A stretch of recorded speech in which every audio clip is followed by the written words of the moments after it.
New short story. The other girl. She was the little girl who was very quiet. The spacious, somewhat decrepit Haveli that they resided in had housed many secrets in its more than 100 years of existence. Many that her old ears had heard being whispered among the Haveli's many servants. But never so sinister as the little girl's secret. She had a penchant for destruction, a bloodlust which was hidden under the placid countenance. Amma's arthritic joints creaked and groaned as she heavily leaned on her cane. The stairs of the Grand Haveli were murder on her knees, but she made a trip up and down twice, once in the morning and once in the night. The first one to wake up her granddaughter and the other girl for school. The last trip was to wish them good night as they tucked themselves in bed. Two schoolgirls, both 12 years of age, though Amma was only related by blood to one of them, her darling granddaughter, Sharada. The other girl, Vibha, looked like she could be Sharada's twin, except that she wasn't. Sharada's twin sister, Saraswati, had drowned when she was 7. Amma's grief-stricken son, Ravi, God bless his soul, had adopted the other girl, Vibha, from an orphanage. For the first time in his life, he had disregarded his own mother's vehement protestations. They didn't need another girl, Amma had argued. Ravi had been too stubborn, though, and he went ahead with the adoption. He could have at least adopted a boy. He'd paid the price for his stubbornness soon after. God took him away from them. Yet another omen that adopting the other girl was a terrible idea.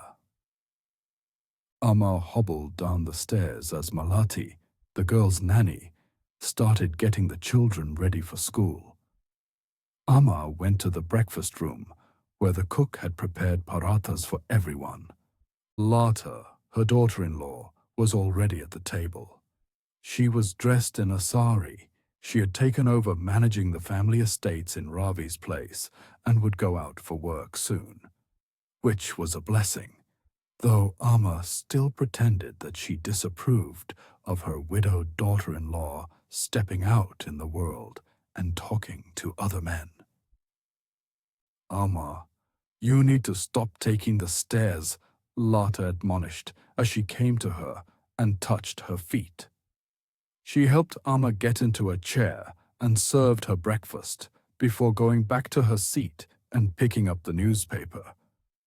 The kids hadn't come down yet, and the cook wasn't within earshot, so Amma ventured to express her concern to her daughter-in-law. I think we should talk. Lata sighed as she put away the newspaper.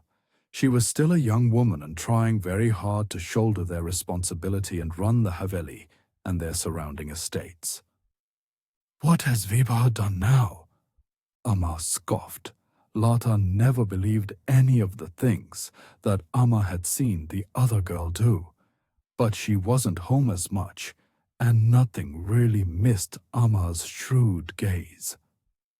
They found Kala. She was strung by her neck on the oak tree in the fields.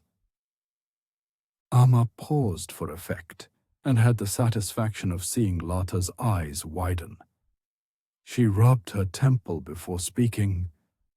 The girls will miss her. I think we all know who was responsible. She didn't like to say Vibha's name any more than it was necessary. Lata sighed again. Really? Why would any of the girls strangle a cat that lived with us? Simply absurd. Maybe someone from the surrounding village hates cats, or some of the boys took their joke too far. It was Amma's turn to cluck her irritation. How can you be so blind? I know it was her, Vibha. Ever since you moved her into the house, I've seen nothing but death and destruction. First it was the birds in the fields. Now it's the cat. Really? But why would she go around killing animals? We're vegetarians after all. Lotta chuckled at her own joke.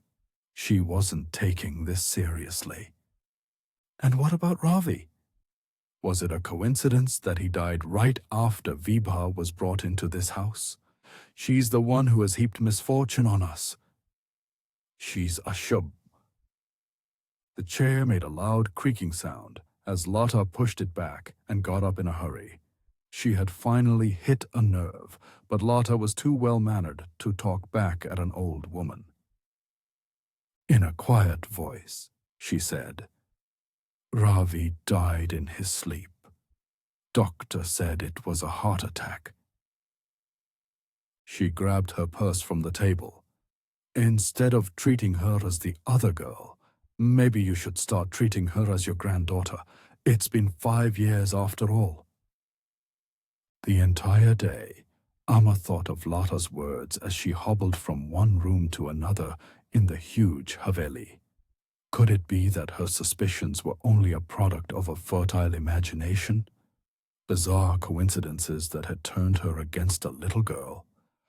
Amma believed in destiny, so maybe it wasn't Vibha's ill omen, but Ravi's heart condition, which had shortened his life.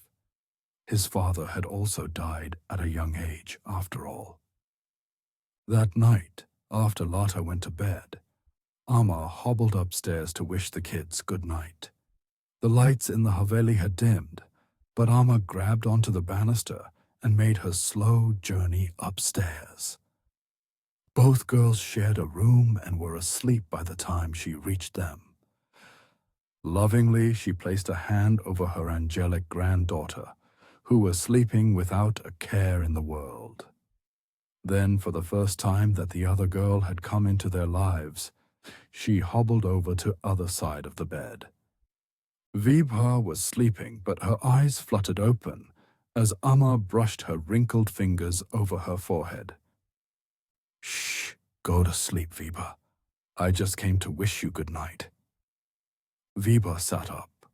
Her voice was a bit sleepy as she said, "Why?" "Because I'm your Amma too." Amma's voice crackled with emotion. Vibha was more alert now.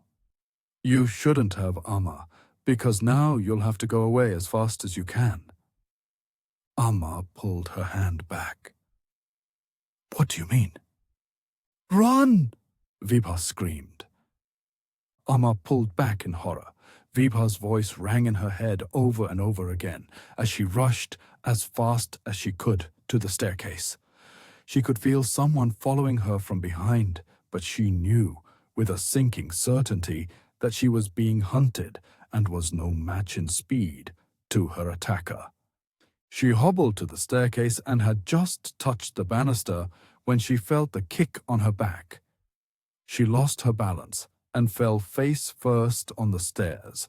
She screamed as her old bones felt each and every thud as they splintered under the impact. She screamed again in the excruciating pain as she felt death pull her in a cold embrace. Amma felt the satisfaction of being right as she went hurtling into darkness and blessed peace. Sharada woke up the next morning to find her mother Lata sobbing on her bed. She rubbed her eyes and sat up. "What happened, Ma?" "Oh, Sharada." "Amma. Well, she fell off the stairs." Lata wiped tears off her face. "She didn't make it, sweetheart. I'm so sorry." Lata pulled Sharada into an embrace. Amma was dead. Her grandmother had always been in her life. It was a shock to imagine she won't be around anymore. Amma had always been kind to her, and she felt sorry as her eyes pricked with tears. She looked around the bed, and it was empty. "Where's Vibha?" Lata sighed. "She's going back to the orphanage. Malati saw her pushing Amma off the stairs before she ran back in your room. I don't know what's gotten into her, but I don't think we can help her anymore. I wish I had listened to Amma sooner." "And now it's too late." Lata's voice was resigned. Sharada let the fact sink into her. She had lost her grandma and her sister in one night.